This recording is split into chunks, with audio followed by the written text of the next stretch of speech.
Okay, so in this video, I'm gonna show you how to take blonde weft extensions and how to color them so you have a nice rooted hair extensions. So this DIY hair extension coloring tutorial is gonna just show you 3 easy steps to get consistent professional looking results.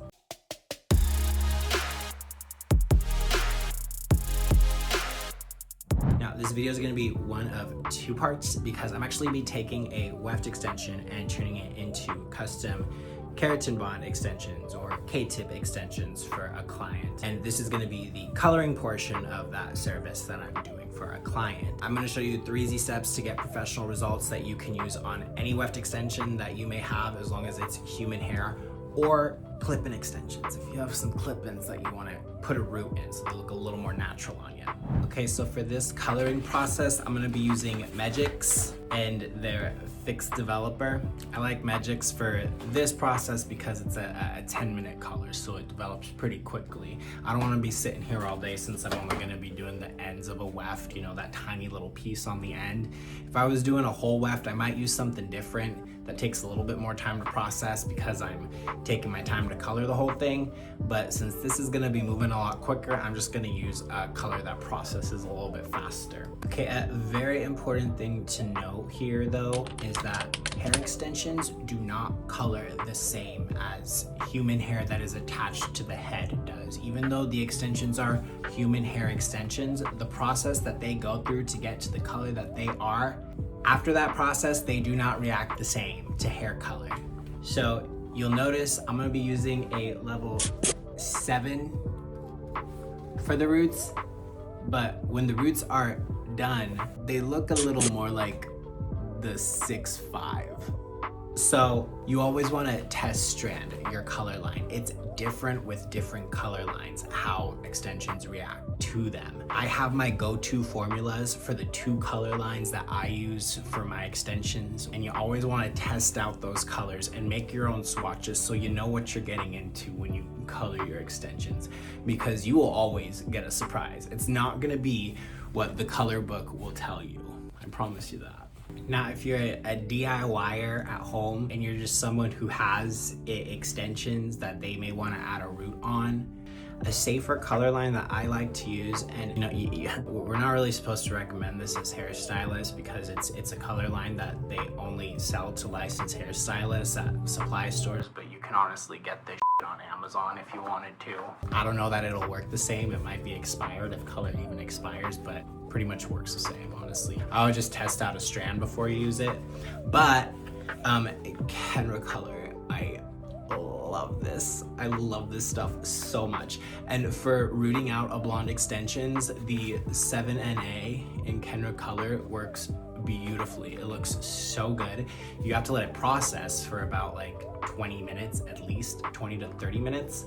I'll always leave it on for 25 minutes, but this stuff, it processes a lot slower, so it gives you time to go in and color those extensions and then rinse out the pieces that are already done without having your color go too dark. This stuff has always been pretty true to color, to the swatch when I've done extensions, so that's why I love Kenra for rooting out my extensions. But for this purpose, I'm gonna use something a little bit faster. Now for the DIYers though, that are wanting to do this at home on themselves, or on their extra extension pieces, you do want to use a scale though.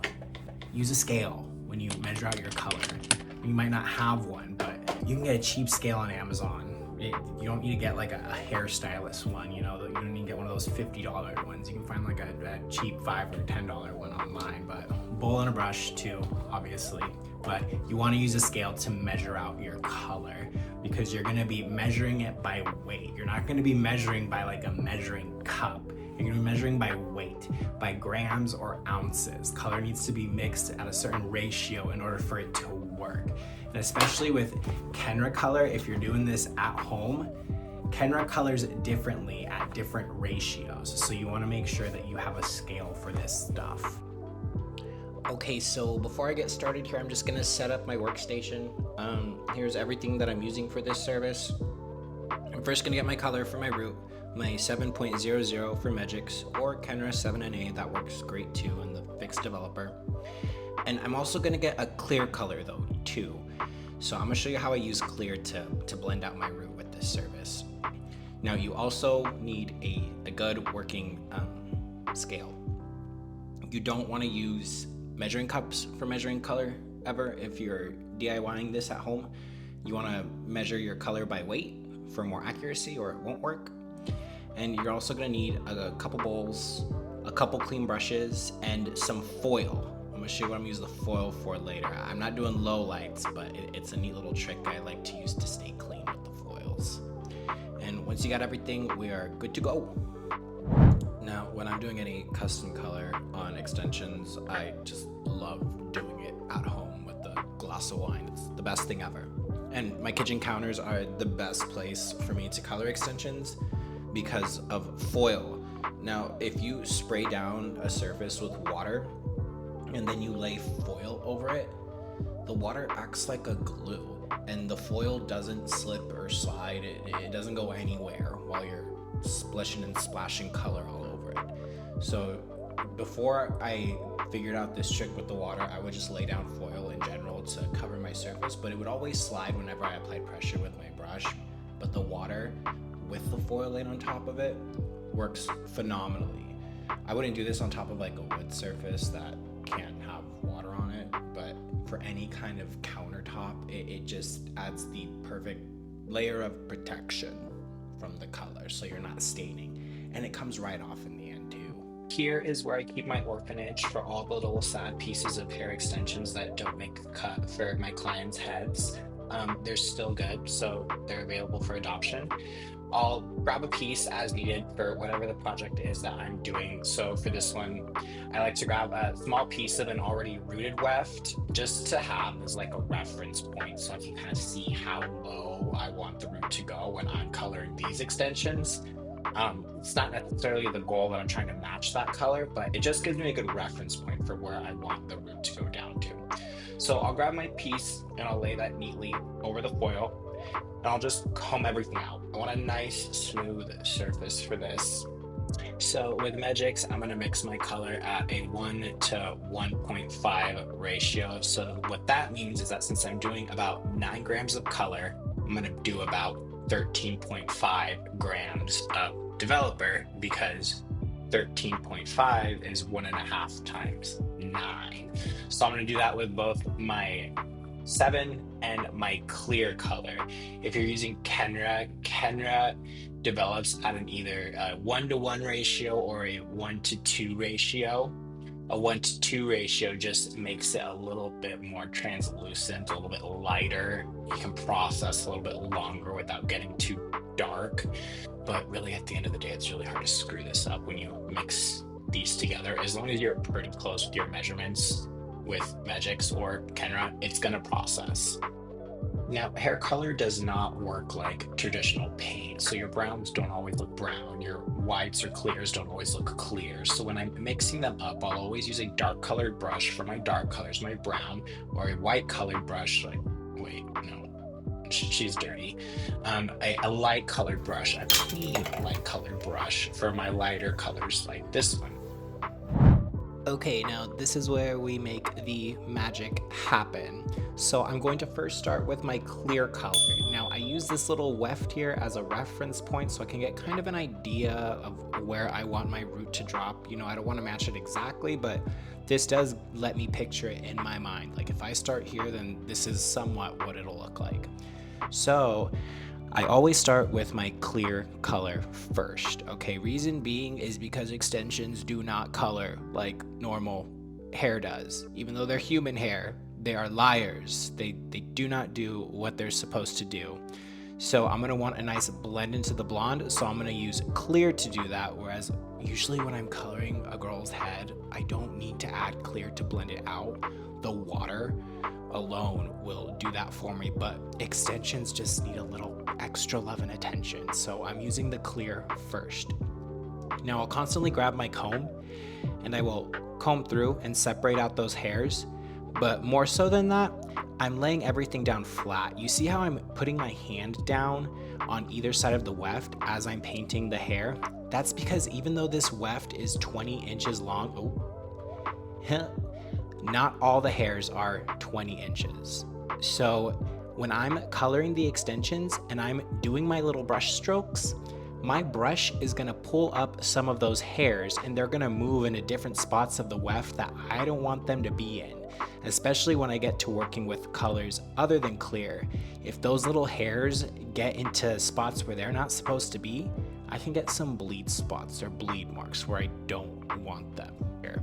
Now you'll see that I'm taking my brush on a sideways little angle and I'm just putting in little points, little highs in there. Now what this is going to do is this is going to help me blend out that color, because I'm going to do the same thing on the opposite end with the dark. But I first put down that clear in a real thick section so that way I can get those hairs to lay down flat. So when I go into blend my root color down, I'm not having all those little baby hairs flinging about everywhere. Now, by the time I'm done painting this entire little subsection in the center, I'm gonna have these nice little highs and lows, these little points going down that you can see where the color is going a little bit higher and it's going a little bit lower. This is my clear color. This is how I wanna lay down that foundation for whenever I wanna blend another color into another color with extensions. Since I wanna just root out these wefts, this is how deep I want the root to go. So I'm laying this clear down to blend it all into. Okay, now at this point, I'm gonna go in with my 7.00 and do the dark root on these extensions. But the thing about coloring a weft is that no matter how well you try to saturate one side of the weft, it's never gonna saturate all the way through. We're gonna have to flip this thing over and repeat all of this on the opposite side. So I'm just taking my comb and brushing out that color and adding more clear to it to reinforce that barrier before I go in with my 7.00. But when I do go in with that dark root, I'll first start and go in an opposite stroke up at the top of the weft just to lay down a good amount of color before I go in and add my lows opposite to my highs from the clear. As you can see right here, I'm just going in with those highs and lows again with the dark opposite of the clear to smudge that color in, and brushing out the hair as I go. Now you still want to be careful here, especially now that you're using the dark, because you don't want to get dark color on the blonde like I did right there. But if that does happen, there is an easy fix for it, but you want to be very careful with this part because you have hair lifting and getting color on the blonde is very easy to do. Okay, let me show you how I fix this mistake that everybody makes. So it's okay to make mistakes. Honestly, a piece this small, I'm just gonna cut it right out of the weft, you know, because compared to the rest of the hair that's in there, it's not gonna make a noticeable difference.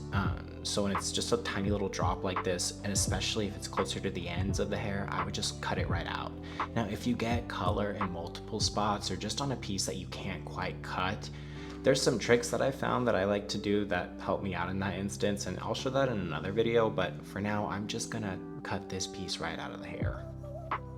Okay, step number 3 involves using your finger. I love just taking my finger after I've laid down my light color, my dark color, my highs, my lows. I just go in with my finger and just smudge that color together. It just creates a beautiful blend, and it lets me feel the consistency too, so that way I can tell if I need to add a little bit of more my root color or the clear color.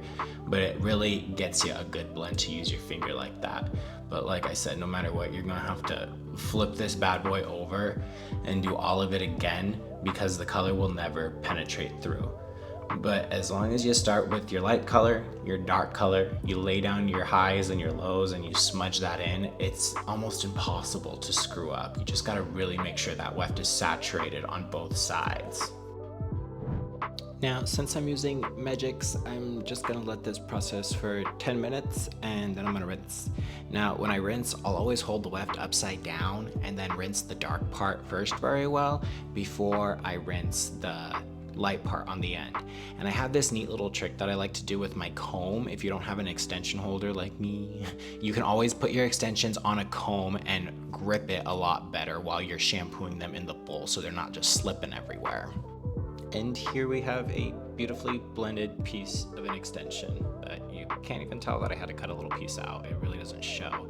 Now, those 3 steps, laying down your clear color, your root color, and then melting it with your fingers, has always given me a consistent, beautiful blend with extensions.